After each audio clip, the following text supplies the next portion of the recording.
하나님 말씀을 통해서 저희들을 만나주시니 감사드립니다.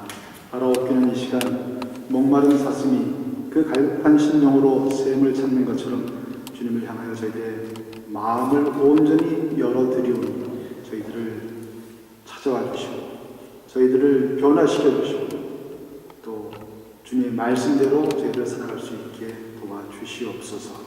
모든 순서와 시간을 주님께 의탁하옵니다. 예수 그리스도의 이름 받들어 기도하옵나이다.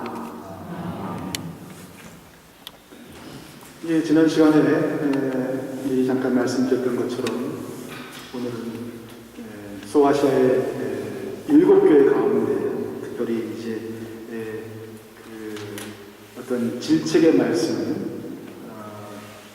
잘못한 것에 대해서 나무람이 이제 나와 있지 않고 오직 칭찬의 말씀만 나와 있는 그 교회 두 가지 그 교회 이름 우리가 기억을 해야 될 것 같습니다만 먼저 서머나 교회와 또 빌라델피아 교회인데 그 가운데에서도 특별히 서머나 교회에 대한 말씀 같이 생각하면서 오늘 나누고자 합니다.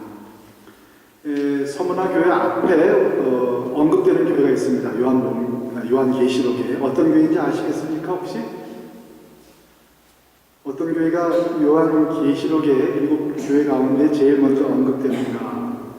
에베소 교회가 제일 언급되죠. 제일 먼저 언급되지요. 그런데 사실 이 에베소 교회와 또 이 서머나 교회는 굉장히 경쟁 관계에 있는 그런 교회였다고 합니다. 두 교회가 두 시가 다 대단히 큰 소아시아에서는 제일 큰 도시라고 서로 이제 경쟁을 하는 그런 관계였다는 것이죠. 그래서 한국에는 워낙 서울이 크니까 그런 관계를 찾기가 좀 쉽지 않습니다. 독일은 어떤가 모르겠습니다. 우리 도르트문트랑 어디랑 보쿰이랑 비슷한가요? 보쿰이 더 큰가요? 도르트문트가 더 큰가요? 인구가? 도르트문트가 큽니다. 더 큽니까? 얼마나 많이 큽니까? 약간 10만 정도만 있고. 그래요? 그럼 비교가 안 되겠네요. 글쎄, 도르트문트랑 비슷한 시가 어디쯤 될까요?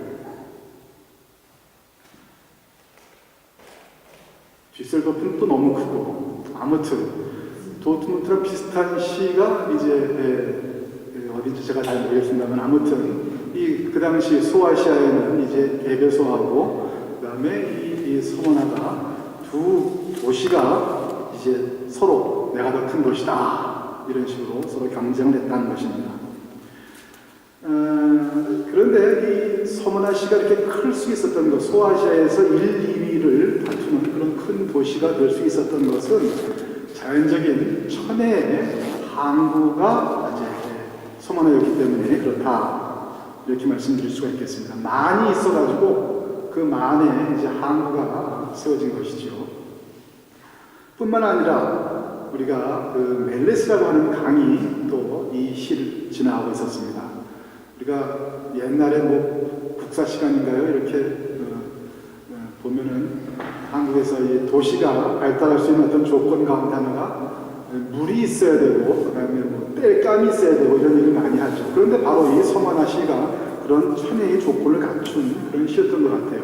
멜레스라고 하는 강이 있고 또 구릉도 많이 발달해 있어서 땔감도 구하기가 쉽고 게다가 이제 항구가 발달할 수 있는 만이 있기 때문에 그 항구를 통해서 무역이 발달하는 그런 조건을 가질 수 있었기 때문에 서머나시가 소아시아에서 에베소 시와 더불어서 1, 2위를 다투는 그런 큰 도시로 발전하게 됐다 하는 것입니다.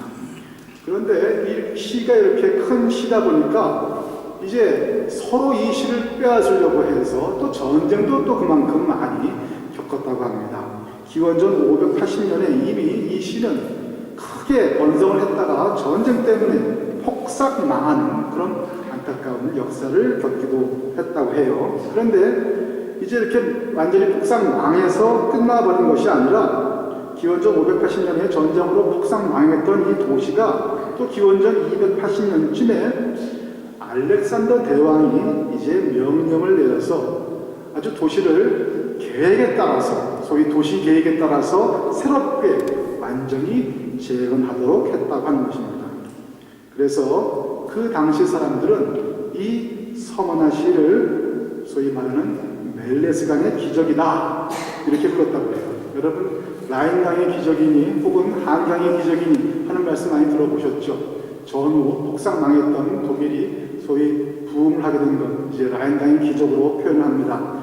마찬가지로 한국이 그 6.25 전쟁을 이제 끝낸 지 얼마 안 돼서 이렇게 우리가 아는 것처럼 자랑스럽게 생각하는 것처럼 빠른 발전을 갈 수 있었던 것, 한강의 기적이다 이렇게 부르는 것처럼 기원전 580년에 폭삭 망해서 그야말로 돌 위에 돌 하나 남지 않았던 그 서머나 시가 이제 소아시아에서 1, 2위를 다투는 번화한 도시로 발전할 수 있었던 것, 이것을 보고 사람들은 멜레스강의 기적이다 이렇게 불렀다고 하는 것입니다.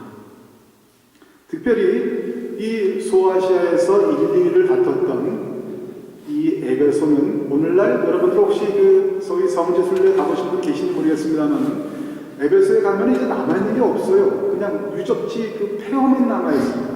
그 도시는 사라졌어요. 에베소도 원래 항구였지만 항구가 메어져 버렸습니다. 흔적도 없이 사라져 버렸어요. 항구의 흔적을. 언덕이 옛날 로마 시대의 유적만 남아있고 이제 그 시에는 사람이 살 수 없는 황폐한 도시가 되어버리는 것에 비해서 오늘날도 이 서머나시는 소위 이즈미르라고 하는 그러한 이름으로 이제 계속 시가 이어져 오고 있는데 터키에서 세 번째로 큰 시가 바로 이즈미르시고 그리고 그 옛날 이름이 서머나다라고 하는 것입니다. 또 이 서머나시는 소아시아에서 로마 황제 숭배가 제일 먼저 시행된 그런 도시 중에 하나였다고 그래요. 이미 주전 23년에 로마의 황제 티베리우스를 이제 제사드리는 황제를 위한 그 신전이 세워졌다고 합니다. 그런데 고대에 많은 그 도시들이 그렇지만 이 서머나시도 로마 황제만을 섬기는 그런 도시는 아니었었어요. 로마의 신화에 보면 여러 신들이 나오지 않습니까? 주피터 신이 무슨 신이 여러 신들이 나오고 또 그리스 신화에도 여러 신들이 나오는데 그 신들을 섬기는 신전이 신의 도처에 있었다고 해요. 뿐만 아니라 유대인들이 일찍부터 이 서머나시에 거주하면서 자신들의 회당을 짓고 이제 자신들의 신앙생활을 영위해 나갔다고 합니다. 그러니까 소위 모든 세상의 종교들이 다 거기에 이제 섞여져 있는 소위 종교의 종합 박물관 같은 박람회 같은 그런 성격의 시가 바로 서머나시였다. 언제 우리 기독교가 이 서머나시에 전해졌는지 그것은 우리가 알 수 없습니다만 아무튼 바울과 같은 소위 해외 선교를 주로 이제 힘썼던 그런 선교사들에 의해서 일찍부터 분명 이 서머나시에 기독교가 전했던 것은 분명한 것 같아요. 아무튼 근데 이렇게 기독교가 전해지면서부터 이제 문제가 생긴 것은 무엇이냐? 일부 유대인들이 기독교가 사람들에게 먹혀 들어가는 것, 즉 많은 사람들이 이제 기독교인이 되는 것을 보고 배가 아파하기 시작한 것입니다. 우리가 사도행전 같은 거 보면 알지만은, 읽어보면 아시겠지만, 여러분들, 먼저 기독교가 전해질 때, 이 팔레스타인 지방 외에 다른 해외에서 기독교가 전해질 때, 사도들이 제일 먼저 기독교를 전한 그 대상이 됐던 사람들은 유대인이었죠. 왜? 유대인들은 그래도 제법 율법을 알고 하나님을 믿는다고 하는 사람들이기 때문에 기독교를 전하기 쉽겠다 싶어서 먼저 유대인들에게 기독교를 전했던 것이죠. 그렇게 기독교가 유대인들에게 전해지면서 많은 사람들이 기독교를, 그리스도를 주로 고백하게 되자 유대인들이 배가 아파하기 시작했다는 것이죠. 회당에 나오는 사람이 회당에 나오지 않고 따로 예배를 드린다는 거예요. 따로 예배를 드리는 것이죠. 헌금을 해야 되는데 회당에 헌금을 하지 않고 자기들끼리 헌금을 모은다 이겁니다. 배가 아팠던 것이죠. 그래서 유대인들은 이제 로마 제국을 충동질합니다. 저 기독교인들은 로마 황제를 섬기지 말라고 합니다. 로마를 그러니까 배반하는 배반자들입니다. 저들을 그냥 놔둘 것입니까? 이런 식으로 충동질을 해서 많은 기독교인들이 사실 서머나시뿐만이 아닙니다. 많은 도시에서 이렇게 유대인들이 고자질을 하고 해코지를 해서 기독교인들이 박해를 받게 되었던 것이죠. 대략적인 서문화 시의 배경에 대해서 말씀을 드렸습니다만, 이제 오늘 본문의 말씀을 통해서 이러한 제가 말씀드렸던 역사적인 사실들이 어떻게 이제 드러나는지 한번 같이 살펴보겠습니다. 오늘 말씀 8절에 보면은 서문화 교회 천사에게 이렇게 써보내라. 처음이요 마지막이요 죽었다가 살아나신 분이 이렇게 말씀하신다. 여러분들, 처음이며 마지막이다, 소위 알파요 오메가다 하는 그런 표현 우리가 요한계시록에서 자주 접하게 되죠. 누구를 가리키는 말씀입니까? 우리 예수님 가리키는 말씀이죠. 예수 그리스도를 가리키는 표현입니다. 이거에 대해서 따로 설명드릴 필요는 없겠습니다.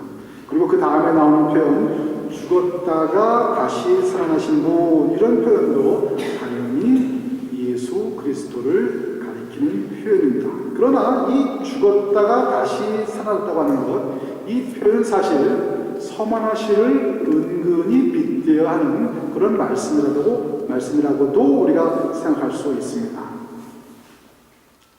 조금 전에 말씀드렸던 것처럼 서문화시는 기원전 580년에 완전히 망해버린, 그래서 돌 위에 그야말로 돌 하나 남지 않는 그런 폐허가 된 도시였습니다. 그러나 그로부터 약 300년이 지났을 때 그 도시는 화려하게 재건이 되어서 당대 소아시아에서 1, 2위를 다투는 대도시가 되었다. 우리 인간의 역사가 사실 어떻게 보면 그런 것 같아요. 우리가 가늠할 수가 없습니다. 우리 인간의 예상을 뛰어넘은 방식으로 역사가 진행되는 경우가 얼마나 많습니까? 우리 한국의 역사뿐만이 아니라 독일의 역사도 그렇고, 또 성경에 나오는 이스라엘 민족의 역사도 그렇고, 이렇게 이 민족은 축복을 받고 이제 번성을 하게 될 것이다, 이렇게 예상을 하지만, 그러나 실제로 역사가 진행되는 과정을 보면 그 반대의 경우, 또 그와는 반대로 저 민족은 하나님의 징계를 받아서 멸망하고 말 것이다, 이렇게 우리가 예상을 하지만, 반대로 그 민족이 하나님의 큰 쓰임을 받게 되는 경우 얼마나 많습니까? 우리 인간의 역사에 대해서 사실 함부로 예상할 수가 없는 것이죠. 우리가 계획하고 우리가 평가하고 우리가 예상하는 방식으로만 진행되는 것은 그냥 아니다. 그것을 우리는 서문화시의 역사를 통해서 다시 한번 깨달을 수 있습니다. 누구나 다 저 시는 죽었다, 이렇게 생각을 했지만, 그러나 그 시는 화려하게 부활을 했던 것이죠. 이 서문화시의 운명을 통해서 우리가 알 수 있는 것처럼 우리 인간은 스스로 만물의 영장이다, 이렇게 주장하지만 정작 자기 자신의 운명은 내다볼 수 없는 그런 불쌍하고 가련한 존재들이다. 인간만사 세옹지마라는 말이 있죠. 세옹지마라고 하는 말, 옛날 중국의 어떤 그 변방에 노인이 있었는데 그 노인이 키우던 말이 도망을 갔습니다. 어떻게 됩니까? 사람들이 찾아와서 아이고 참 안 됐습니다, 노인은 위로하지만 노인은 담담하죠. 그럴 수도 있죠. 혹시 압니까? 저희들이 어떻게 또 저에게 더 좋은 복을 가져다 줄지. 아닌 게 아니라 그 노인의 말대로 그 도망갔던 말이 명만 여러 마리를 끌고 다시 돌아오죠. 이런 식으로 계속 얘기가 전개되는 거 여러분 다 기억하실 수 있습니다. 우리가 불행이라고 생각되는 것, 그것이 화가 되고, 우리가 행복이라고 생각하는 것, 이것이 복이라고 생각하는 것, 그것이 나중에 우리의 불행이 되는 경우가 너무나 많은 것이다. 이것이 우리의 삶의 모습인 것이다. 그런 삶 살아야만 하는 우리는 그럼 어떻게 해야 됩니까?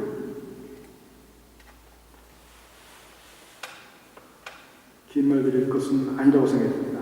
좋은 일이 생긴다고 해서 너무 좋아, 나에게 좀 힘든 일이, 어려운 일이 생긴다고 해서 너무 좌절하고 포기하고 해서는 또 안 되겠다는 것이죠. 좋은 일이 생기든 나쁜 일이 생기든 너무 큰 감정의 기복을 갖지 말아야 된다. 인생의 변화, 무쌍함에도 불구하고 늘 한결같으신, 변함없으신 우리의 역사의 주관자 되시는 하나님을 바라보고 늘 그분만을 의지하고 우리 자신의 한계를 인정하고 그분께 우리의 운명을 맡겨드려야 된다는 것입니다. 신앙생활하다 보면 어려운 일 분명히 있습니다. 평탄하지 않아요. 누구나 다 고속도로 벤치 타고 신앙생활하는 거 아니죠. 기분 좋은 일만 생기는 거 아닙니다. 때로는 펑크도 나고 때로는 예상치 않게 고속도로가 공사 때문에 막혀서 돌아가기도 해야 됩니다.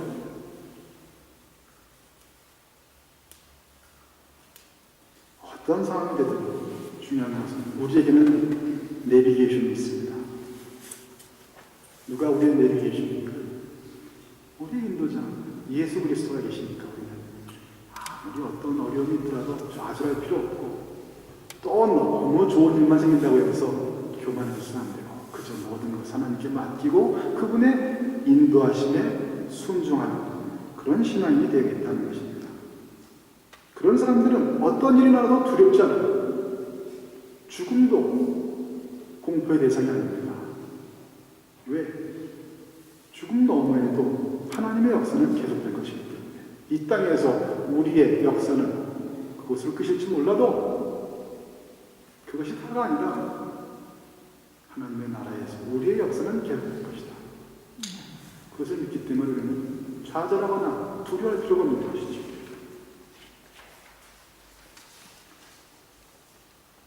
죽었다가 살아나신 분 예수님께서 바로 이 세상이 그것으로 끝이 아니라고 하는 것을 몸소 보여주신 분 아니십니까?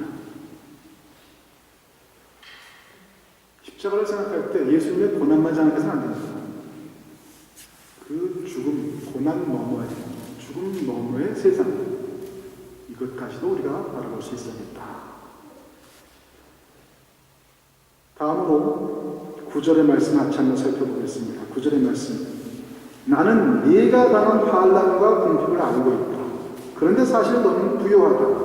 또 자칭 유대 사람이라고 하는 자들에게서 네가 비방을 당하고 있는 것도 나는 알고 있다. 그러나 사실 그들은 유대 사람이 아니라 사탄의 무리이다. 9절에 보면 분명히 서머나 사람들이, 서머나 교회 교인들이 당하는 그 고난이 유대인들 때문이다 이렇게 말씀하고 계십니다. 이 유대인이라고 하는 사람들, 이스라엘 그 백성들 참 재밌는 사람들인 것 같아요. 특히 이제 성경에 나오는 유대인들을 봤을 때 그렇습니다. 자신들은 스스로 하나님을 섬기는 사람들이라고 하면서 정작 하나님께서 보내신 예언자들을 박해하고 심지어 하나님의 아들 예수 그리스도까지도 이제 십자가에 못 박혀 돌아가시는 사람들이 유대인 아닙니까? 예수님께서 십자가에 돌아가실 수밖에 없었던 것은 유대인들이 자신들이 바로 그렇게 함으로써 하나님을 잘 섬기는 것이다 라고 하는 잘못된 확신을 가졌기 때문인 것이죠. 뿐만 아니라 예수님을 믿고 따르는 예수님의 제자들도 아까 잠깐 말씀드렸던 것처럼 그들은 박해합니다.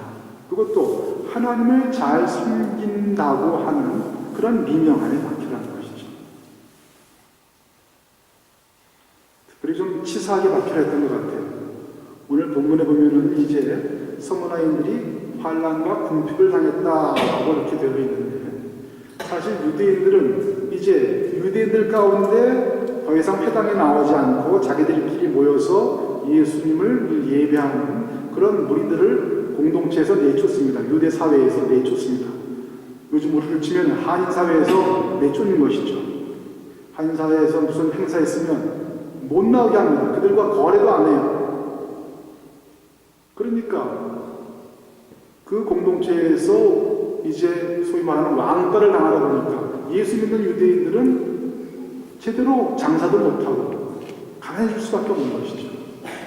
궁핍해질 수밖에 없었던 것이죠.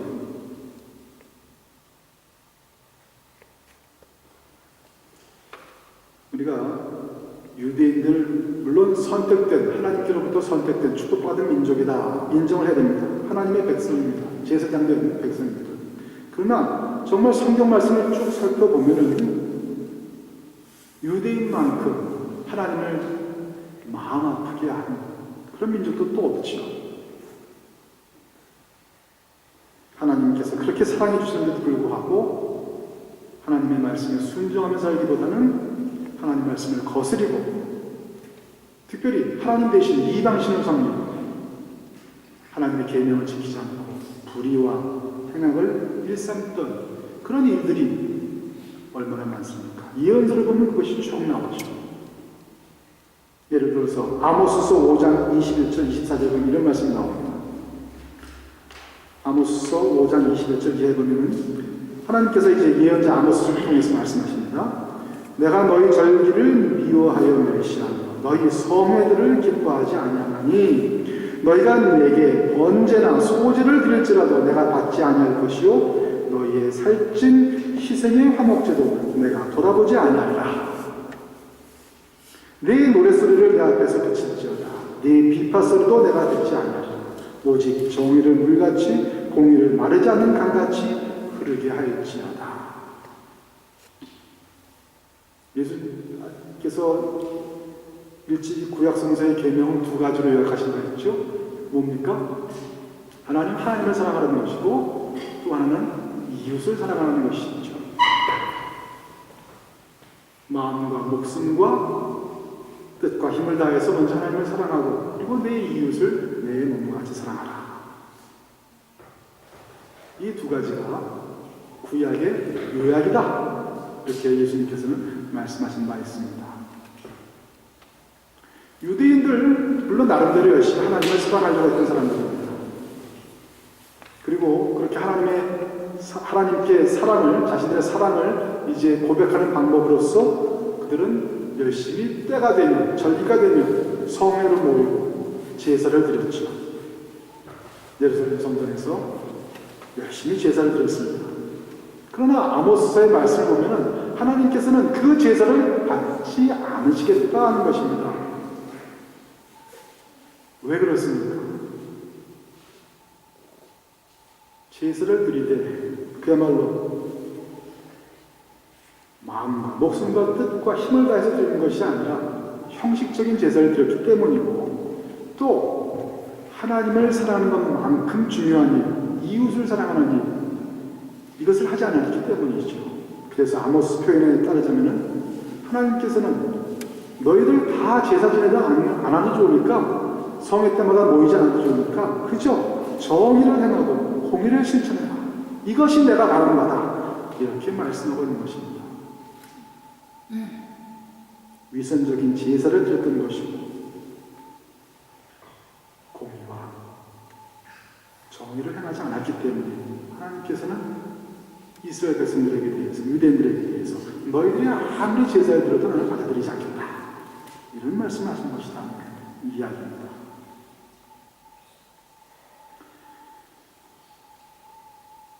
이 유대인들이 이렇게 특별히 위선적인 신앙생활을 했다고 하는 것 우리가 또 어떤 일화를 통해서 알 수 있냐면 오늘 본문에 주어진 그 서만학교에 이제 앞으로 닥치게 될 박해 가운데 한 가지가 바로 이 서만학교의 초대 감독이었던 홀리캅이라고 하는 초대교회 교부의 그 순교가 이제 우리가 빼놓을 수 없는 초대교회 때 서문학교회가 당했던 박해의 한 가지입니다.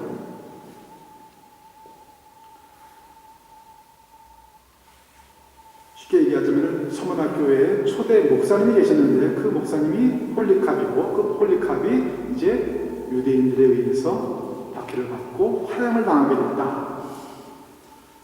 근데 왜 그 사실이 유대인들의 위선을 잘 드러내주느냐? 유대인들이 스스로 화형을 시킬 수는 없었어요. 그들은 이제 예수님 경우도 마찬가지입니다만 로마 권력을 이제 힘입어서 기독교인들을 박해할 수밖에 없었던 것이죠. 그런데 이 폴리캅이 로마 당국에 의해서 체포되고 또 유대인들의 이제 모함, 즉 교인들은 초대교회 기독교인들은 황제를 섬기지 않는다라고 하는 그런 모함 때문에 결국 화형에 처해지게 됐을 때 로마 사람들이 이 폴리캅을 화형시키기로 결정한 날이 바로 안식일이었습니다. 그런데 그 안식일은 유대인들에게는 어떤 날입니까? 일을 해서는 안 되죠. 거룩한 날이기 때문에 예를 들어서 4km 이상은 걸어도 안 되고 여러 가지 복잡한 안식일 규정이 있다는 걸 여러분들 잘 아시겠습니다만 그 거룩한 날 아무 일도 해서는 안 되는 그런 안식일임에도 불구하고 이 로마 사람들이 폴리캅을 서머나 교회의 목사님을 초대교회 교부를 이제 화형시킨다고 하니까 사람들이 벌떼같이 모여서 산에 올라가서 땔감들을 해온 겁니다. 그리고 그 땔감을 가지고 이제 로마 사람들이 폴리캅을 화형을 시킨 거예요. 안식일 날.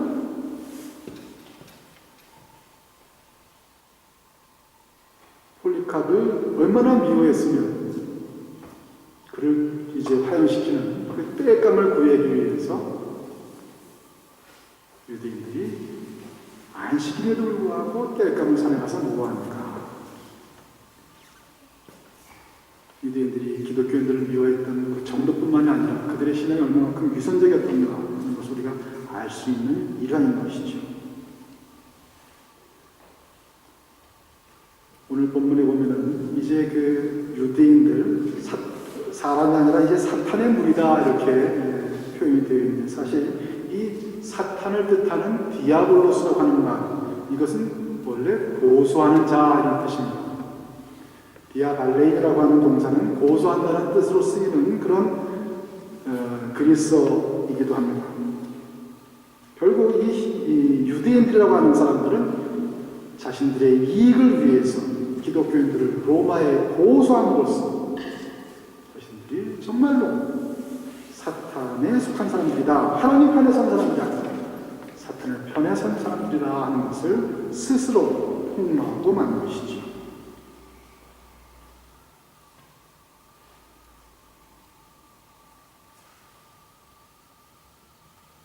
서머나 교회 교인들은 로마 당국의 박해뿐만이 아니라 이렇게 같은 하나님을 섬긴다 하던 그러한 유대인들로부터 더 교모하고 더 지독한 박해를 받아야만 했던 것이다 하는 이야기입니다.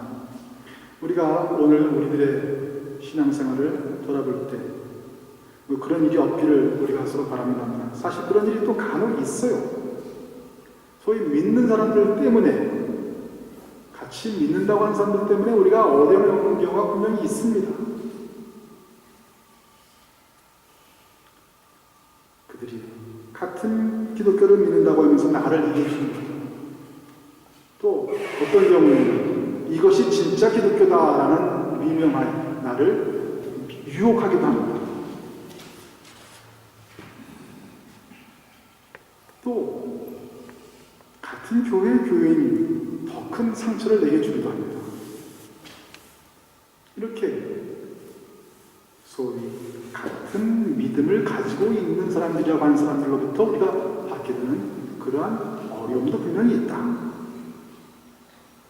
그러나 우리는 이 모든 것들을 잘 견뎌내고 또 견뎌낼 수 있습니다. 예수님께서 우리에게 오늘 말씀하십니다. 나는 내가 당한 환난과 궁핍을 알고 있다. 그런데 사실 너는 부유하다. 이 예수님의 말씀에 따르자면 우리에게 주어지는 우리의 믿음 때문에 주어지는 이 환난과 유혹이 크면 클수록 그것은 결국 우리를 영적으로 더욱 부유하게 해주는 것이다. 이것을 우리가 잊지 말아야겠습니다. 마지막으로 10절 이하의 말씀을 같이 살펴보겠습니다. 10절의 말씀 네가 장차 받을 고난을 두려워하지 말아라. 보아라 악마가 너희를 시험하여 넘어뜨리려 하고 너희 가운데에서 몇 사람을 감옥에다 집어넣으려고 한다. 너희는 열흘 동안 환난을 당할 것이다. 죽도록 충성하여라. 그러면 내가 생명의 면류관을 너희에게 주겠다.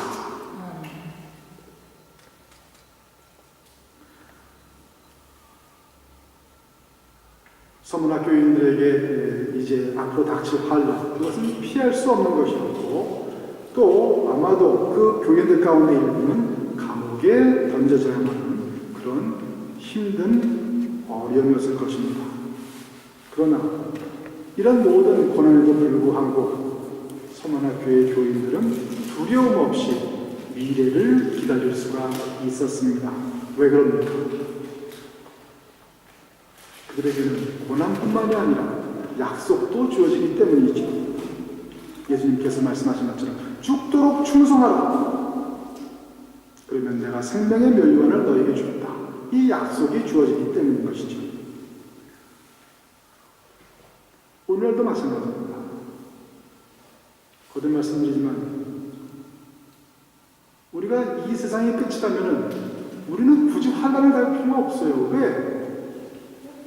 이 세상이 끝이라면 어차피 한번 살 거 좀 편하게 좀 즐기면서 살면 되지. 굳이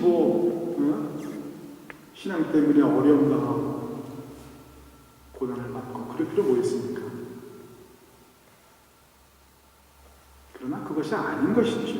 이 세상이 끝이 아니라고 하는 것. 그것 때문에 우리는 기꺼이 이 세상에서 주어지는 환난과 고난을 견뎌내야 하는 것이죠. 그 환난과 고난은 정말 힘든 것입니다. 본문에 보면은 10일의 환난, 열흘의 환난이라고 하는 것이 언급이 되는데 이 환난, 10일이라고 하는 것, 10일의 환난이라고 하는 것은 정말 그 열흘 동안만 환난이 주어진다라는 의미라기보다는 이 10이라고 하는 숫자가 소위 말하는 이제 완전수죠. 여러분도 우리 손으로 셀 수 있는, 손가락으로 셀 수 있는 가장 큰 숫자가 10이지요. 그렇기 때문에 이 열흘의 환난이라고 하는 것은 인간이 견뎌낼 수 있는 그런 어떤 가장 큰 환난, 이것을 뜻하는 것입니다. 그러나 본문의 말씀에 우리가 따르자면 이 10일의 환난이라고 하는 것은 그것이 아무리 견디기 힘든 것이라도 언젠가는 끝나는 환난이다라는 의미를 갖고 있습니다. 여러분, 먹구름이 막 몰아와서 비가 산악회 내리고 혹은 폭풍과 쳐도 그것이 천년만년 계속되는 것은 아니죠. 그 먹구름 뒤에는 태양이 빛나고 있습니다. 언젠가는 그것이 끝납니다. 마찬가지로 이 열흘의 환난이라고 하는 것은 그것이 비록 우리 인간으로서 견뎌내기 어려운 극도의 고난이지만 그러나 그것도 언젠가는 하나님께서 정하신 때가 되면 그것은 끝나게 될 것이다 라는 의미인 것이죠. 그렇기 때문에 우리에게 예수님께서는 말씀하십니다. 죽도록 충성하라. 끝까지 참고 견뎌내라. 그러면 내가 생명의 멸류관을 너에게 주리라. 그리고 말씀하십니다. 귀가 있는 사람은 성령이 교회들에게 하시는 말씀을 들어라. 이 듣는 사람은 둘째 사망의 해를 받지 않을 것이다. 여기에 사실 또 중요한 의미가 있습니다. 귀가 있는 사람은 성령이 교회에게 하시는 말씀을 들어라. 예수님께서 간혹 이제 귀가 있는 자는 들을지어다 이런 말씀을 많이 하셨던 것 우리가 복음서를 통해서 알 수 있습니다. 그러나 가만히 생각해보면 이 말씀은 좀 이상한 말씀입니다. 우리 인간이 특별히 장애를 갖고 태어난 사람 아니면 나중에 사고를 통해서 어떤 청력을 잃은 사람이 아니라면 다 귀가 있고 그렇기 때문에 예수님께서 하신 말씀 다 들을 수 있죠. 그럼 그것은 무슨 뜻인가? 예수님의 말씀이나 혹은 오늘 본문에 나오는 이 말씀, 이것은 결국 그 말씀을 바로 깨달으라는 말씀이죠. 바로 이해해라. 그리고 그냥 머리로만 알고 끝나는 것이 아니라 그 이해한 대로, 네가 깨달은 대로 실천하면서 살아라 하는 말씀이죠. 결국 예수님의 이 말씀은 듣는 이에게 결단을 촉구하는 말씀이다. 이렇게 우리가 이해할 수 있습니다. 결단을 촉구하는 말씀입니다. 이것이 옳은가 저것이 옳은가 이렇게 해야 되나 저렇게 해야 되나 너무 고민하지 말고 방황해서 안 된다는 것입니다. 우리가 선택해야 될 것은 뻔하다는 이야기입니다. 그것을 붙들고 앞으로 나아가는 말씀인 것이죠. 우리에게 선택할 것은 뻔하다. 고민할 필요가 없다. 그렇다면 과연 무엇을 선택해야 되는가? 당장 눈앞에 좋게 보이는 것. 이것을 선택하는 것이 아니라 당장 눈앞에는 뭔가 흠이 있고 뭔가 하자가 있고 뭔가 값어치가 없는 것 같아도 시간이 지나서 언젠가는 그 가치가 드러날 것, 그것을 택해야 된다는 말씀이죠. 당장에는 이길 것 같아도 나중에는 지는 것은 이것을 택해서는 안 된다. 당장에는 질 것 같지만 그러나 나중에는 이길 것을 택해야 된다. 당장에는 편한 것이 좋죠. 당장에는 돈이 좋죠. 당장에는 명예가 좋은 것 같죠. 그러나 그런 것들은 하나님 나라까지 우리가 가져갈 수 있는 것은 아니다. 그것을 택하지 말고 당장에는 이름이 없고 남이 알아주지 못하고 남이 인정해주지 않은 것일지라도 언젠가는 하나님께서 인정해 주실 것, 그것을 택하는 말씀인 것이죠. 영원한 생명.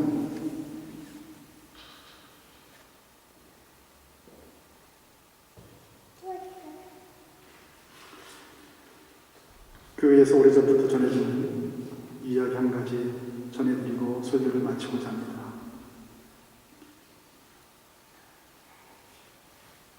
주님을 잘 믿고 신앙생활을 열심히 하는 두 청년이 있었습니다. 젊은이가 있었어요.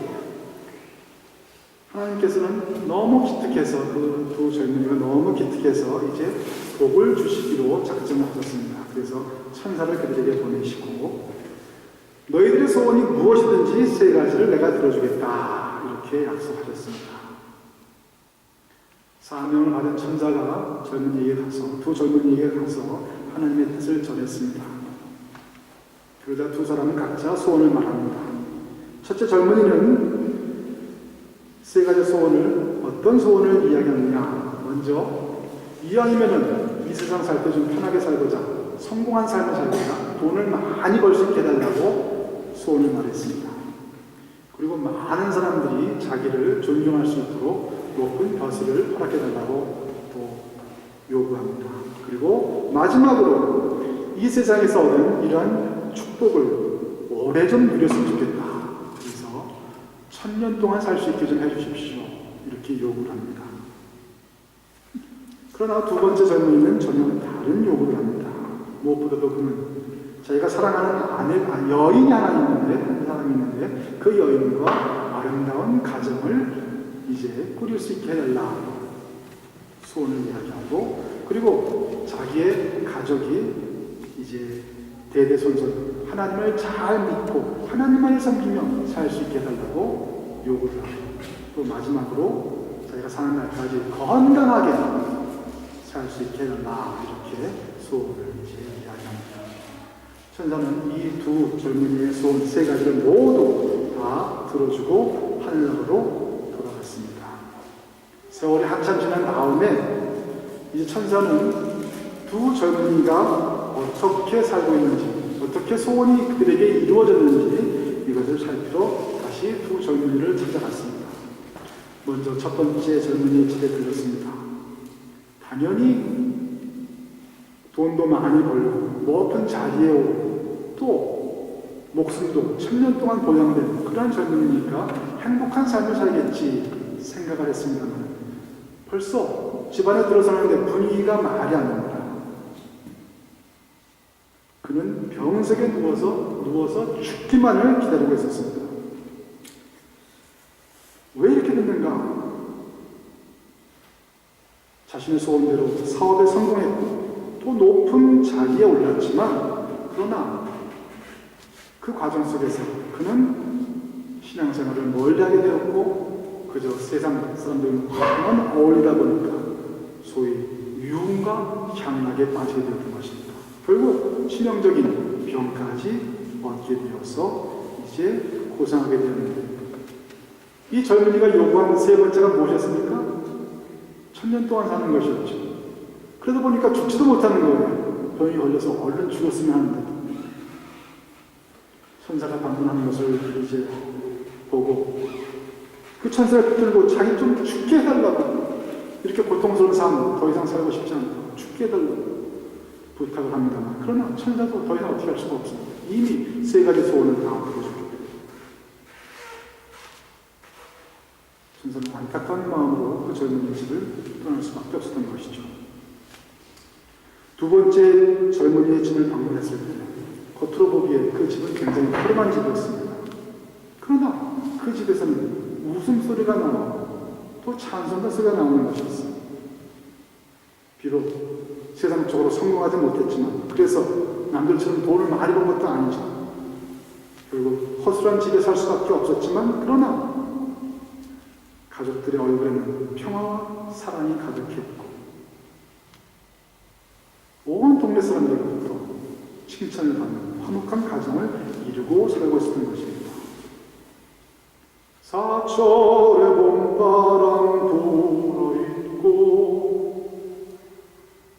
찬송 소리를 들으면서 행복하게 이제 살아가는 그 모습을 보면서 천사는 만족한 얼굴로 두 번째처럼 그 젊은이의 집을 이제 떠나서 하늘나라로 다시 돌아가게 됩니다.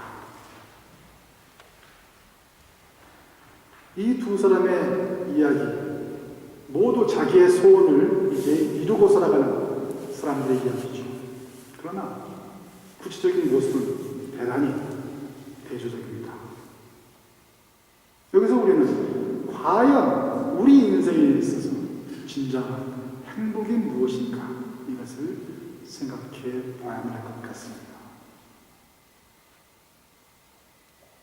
아무리 물질적으로 풍요로운 삶을 살겠지만 신앙을 잃어버리고 사는 삶, 그것은 가난한 삶이죠. 반대로 신앙 때문에 주어진 그런 현실이 어렵고 힘들고 괴로울지라도 끝까지 신앙을 지키고 사는 삶, 그것은 진정한 부유한 삶의 모습인 것입니다. 여러분은 어느 쪽의 삶을 택하시겠습니까?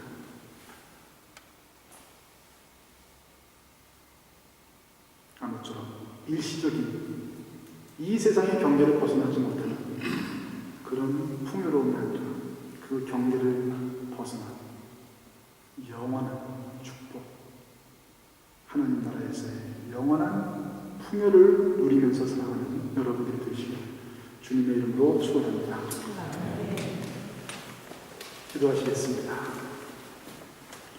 하나님, 저희들이 물질적으로는 그 어느 때보다도 풍요롭게 살아가지만 정신적으로 또 영적으로는 궁핍하기 그지없는 오늘을 살아가고 있습니다. 이 시대를 살면서 우리에게 주어지는 환난과 유혹을 잘 이겨내면서 하나님을 향하여 매일같이 한 걸음 한 걸음 더 앞으로 나아가는 삶을 살 수 있도록 저희들에게 믿음과 지혜와 또 용기를 허락해 주시옵소서. 죽도록 충성하라, 그리하면 생명의 멸류관을 너에게 주겠다 약속하신 말씀을 저희들 기억합니다.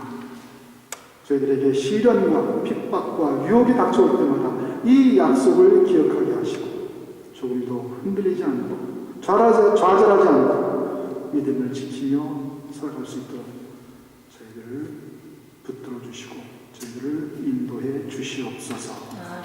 예수 그리스도 이름 받들어 기도하옵나이다.